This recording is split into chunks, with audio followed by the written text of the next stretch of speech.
வெளியே ஆஃபீஸ்லேருந்து வந்தேன். சரி பூஜை பண்ணலான்னு எண்ணம் இருக்கும்போது இந்த பூஜை ரூம்குள்ளே இருக்கிறாரு. நேற்று காலை பார்த்த சித்தர் வந்து பட்டர்ஃப்ளை ரூபத்தில் இருந்தார்.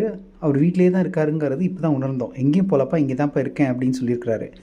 என்ன பெரிய ஆச்சரியம்னு பார்த்தீங்கன்னா, எப்படி அவருக்கு உணவு, அதாவது யூஸ்வலாக பட்டர்ஃப்ளை வந்து பூவில் போய் இதை கொஞ்சம் சாப்பிடும்.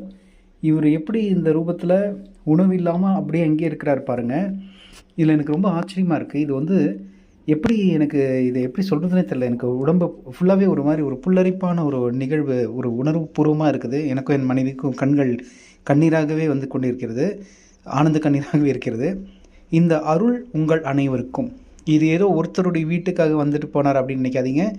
நாங்கள் இன்னைக்கு காலையில் பிரார்த்தனையை வச்சோம், இந்த அருள் எல்லாருக்கும் கிடைக்கணும் அப்பா அப்படின்னு. தந்தையே, இந்த அருள் எல்லாருக்குமே ஃபினான்ஷியல் ப்ராப்ளம், மற்ற எல்லா ப்ராப்ளம்லேருந்து எல்லாரையும் விடுவிச்சு கொடுங்க.